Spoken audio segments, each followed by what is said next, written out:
So as the war has been fueling the global oil firestorm, US, however, on its side seems to be softening its stance when it comes to the purchase of Russian oil.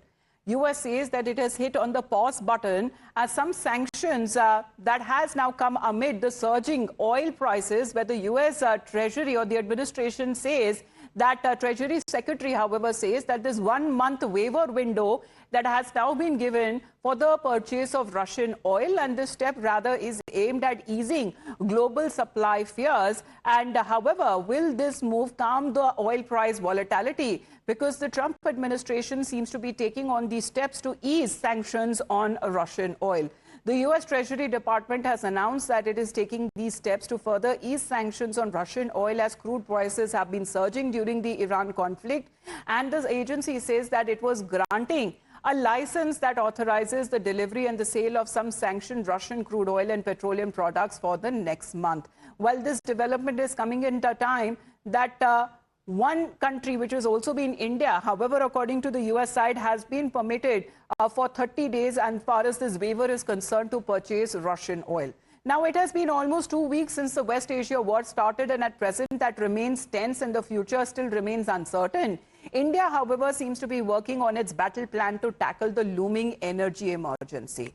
Now, these developments have been coming at a time when the government of India, however, has been saying that the situation is under control and there is no need to fearmonger or to spread any panic. As far as India now seems to be securing its position, when the petroleum minister yesterday also gave a statement in Parliament.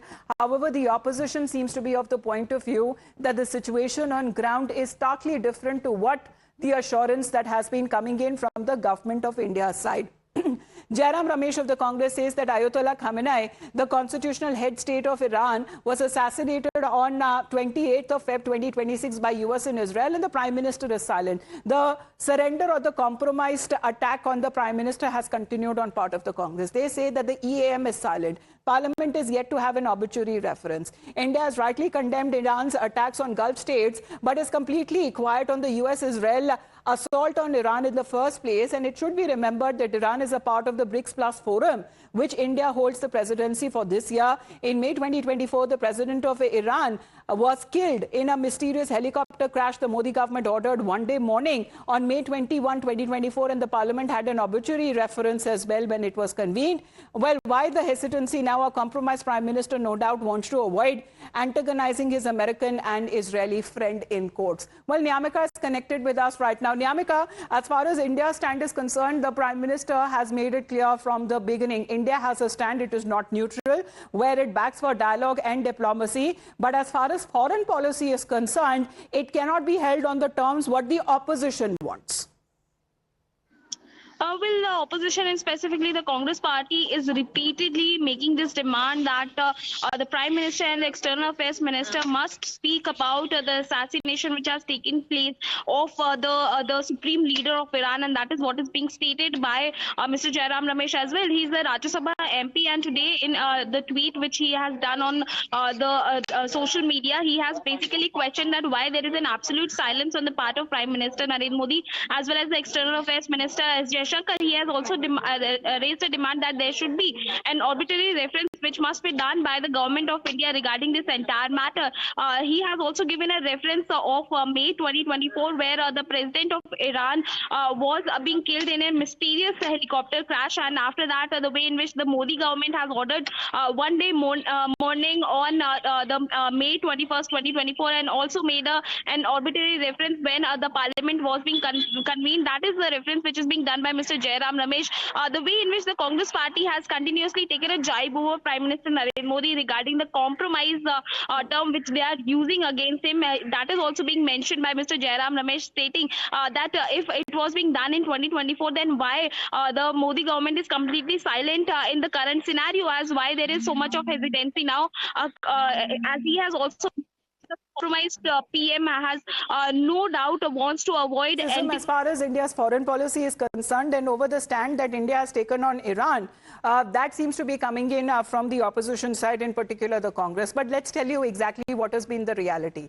Because as far as India's emergency needs is concerned, that has been prioritized, where there have been constant back-channel talks and leadership talks at every level that has been taking place. Latest, where the Prime Minister posted late last evening dialing the Iranian President Pezeshkian, where he has condemned when it comes to the attacks that have been happening on civilians and on the civilian infrastructure, but India's energy needs that are also being prioritized. And this is an example that India has also recently shown. In fact, just yesterday, where an India-bound vessel reached the shores of Maharashtra safely. However, the Congress continues to question what they call as Prime Minister's silence on Ayatollah Ali Khamenei's killing that happened on the first day ever since the war began. Now, that seems to be Ayatollah Ali Khamenei, the constitutional head of the state who was assassinated according to the Congress, and why there has been no statement on an obituary reference that is coming in from India's side. But let's also talk about what India has been doing, because the Ministry of External Affairs on its level that has also been holding these interactions. Foreign ministers have been speaking as well. Government sources, however, suggest that India is negotiating with Iran to get a safe passage for the remaining stranded vessels in the Persian waters. The talks that are taking place with final call yet to be taken. Meanwhile, to allay the fears, the Union Petroleum Minister Hardeep Singh Puri spoke in Parliament yesterday, and he's assured all that there is no shortage either of petrol, diesel, kerosene, even when it comes to air turbine fuel or even fuel oil. In the last 5 days, LPG production has been increased by 28% through refinery directive, and further procurement is actually underway. Modi government's foremost priority is that the kitchen of India's 33 crore families, especially the poor and the underprivileged, do not face any shortage. Domestic supply is fully protected and the delivery cycle is unchanged. So the assurances that have been coming in from the minister himself, and let's talk about what the External Affairs Ministry has been saying, because they say that the talks continue between India and Iran, talks that are aiming, when it comes to extracting concessions, where the External Affairs Minister spoke with his Iranian counterpart. And this conversation between the two leaders came in at a time when they have had at least 3 conversations in the last few days. And the last one that discussed issues pertaining to the safety of Indian shipping and India's energy security. And however, it would be premature to say anything more than that. But the Prime Minister too has been speaking to the President of Iran over these developments that have taken place in the last few days. External Affairs Minister and Foreign Minister of Iran have had 3 conversations in the recent days. The last one discussed issues pertaining to safety of shipping and India's energy security. Beyond that, it would be premature for me to say anything. Prime Minister, as you know, that he has spoken to several leaders in the Gulf after the conflict started. In these conversations, he stressed on the need for dialogue and diplomacy so that early peace can return. Well, that seems to be the energy battle plan that India seems to be working on. As far as when it comes to India's needs are concerned for the coming days, India seems to be ready and prepared for that. It's a wrap on this edition of the Morning News Hour, but the coverage on the war as it completes 14 days will continue on the other side of a very short break.